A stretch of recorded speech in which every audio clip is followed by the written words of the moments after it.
This clip is brought to you by SaveWithConrad.com.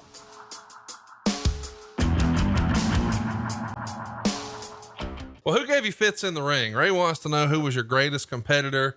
And, I think that's a pretty fair question. We've talked about a lot of your favorite matches and favorite opponents, but if you had to pick your greatest competitor, Flair has often said it was Steamboat for him. Who was it for Arn? Well, what does that mean, greatest? The guy I had the best chemistry with? The best matches, like if you best matches? Yeah. Okay. All right. Oh gosh, I felt I was better in tags. Yeah. So you got to put, I enjoyed the Midnight Express short program that we had. Rock and Roll Express, and these same names, come up time after time. The Rockers, Demolition. Enjoyed working with Ricky Steamboat and Dustin Rhodes that night in Savannah, where Ricky was a surprise.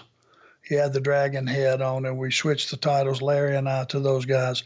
Was the best tag match Larry and I ever had. He was on that night, kicking ass. Didn't have to pry him off the apron. Thank God. And man, did I enjoy that. I also enjoyed Ricky Steamboat, one that was not televised, and Dustin Rhodes, and Bobby Eaton and I went an hour in the Omni, non-televised event. Man, was that fun. Why do you think so many guys point to Ricky Steamboat as being their best opponent? Was it you guys were just, perennial heels and he was such a great baby face? Was it his aggression? Was it his comeback? What was it that made Ricky so special? Because he catered to making the match the best it could be.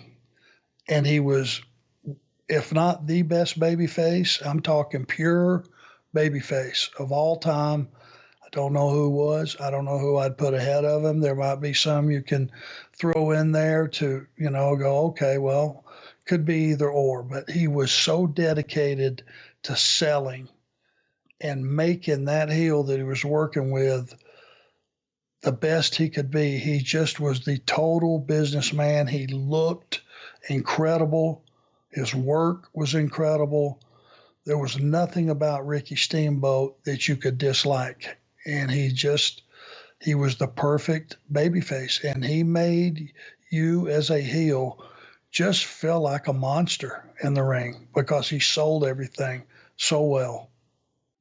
Josh Kuhn has a couple of fun questions. The first one is, why does Arn think a wonderfully talented performer like beautiful Bobby Eaton never got a shot in the WWF? And I got to tell you, Arn, I never even thought about that. I just thought, well, Bobby's been everywhere, but no, I don't guess he ever was in the WWF. Why do you think that never happened? I don't know that Bobby had a desire to go up there, to be honest with you. He was much more comfortable staying down south. He had a job for a long, long time.